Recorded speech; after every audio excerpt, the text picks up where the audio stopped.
السلام عليكم ورحمة الله وبركاته. رمضان كريم. soo dhawaada asxaabta. haddii ay tahay markii kugu horeysay aad soo booqato channelka, subscribe inoo saar, gambaleelka furo si aad ula socoto casharo ku saabsan barashada luqadda Ingiriiska. casharkeenu wuxuu ku saabsan yahay waa tennis. hore waxaynu soo dhiganay introduction of tennis, sidoo kale waxaynu soo dhiganay simple present tennis oo ahaa tenniskii u horeeyay. casharkeenu wuxuu ku saabsan yahay waa tenniskii labaad oo magaciisa la yiraahdo present continuous tennis.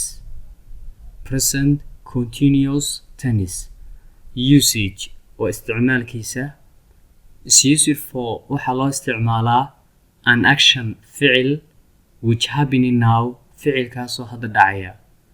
usage oo isticmaalkiisa is used for waxaa loo isticmaalaa an action ficil which happening now ficilkaasoo hadda dhacaya. formula waa qaacido. qaacidadiisa 3 qaybood aynu qaybin doonaa: mid positive ah oo hadal caadi ah, mid negative ah oo diidmo ah, iyo mid question ah oo su'aal ah. haddii ay positive tahay waxa weeyaan subject plus am is are plus verb lagu daray ing plus waxaan ku daraynaa object. haddii ay tahay negative waa subject plus am is are plus not plus verb ing plus object. haddii ay tahay question ama su'aal waa auxiliary verb plus subject plus verb ing plus object. markaan ku leeyahay verb ing waa verb xagga dambe lagaga daray ing ama xaggiisa u dambeeya ing la raacinayo.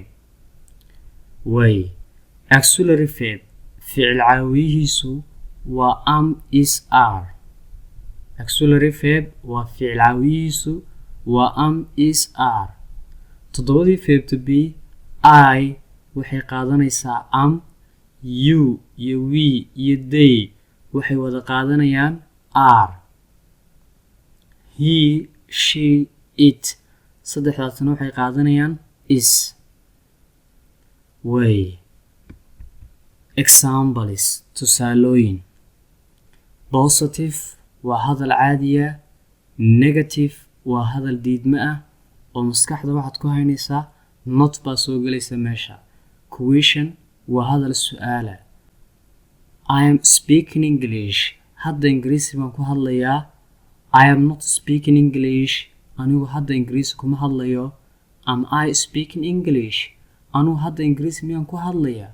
waa su'aal. you are learning English. hadda adigu waxaad baranaysaa ingiriisi.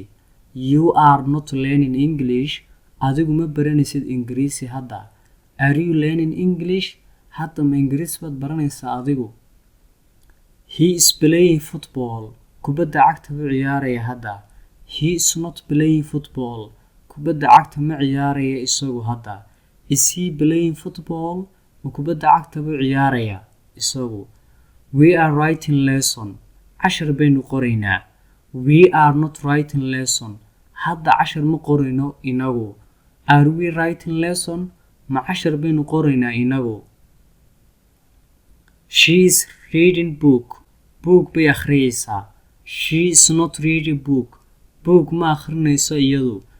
is she reading book? ma book bay akhriyaysaa iyadu. they are sending money. hadda lacag bay dirayaan iyagu. they are not sending money. lacag ma dirayaan hadda iyagu. are they sending money? ma lacag bay dirayaan hadda. it's eating fish. kalluun bay cunaysaa. waa xayawaan. It is not eating fish. kalluun ma cunayso. Is it eating fish? ma kalluun bay cunaysaa. aad baad ugu mahadsan tahay daawashada iyo dhegaysigaba.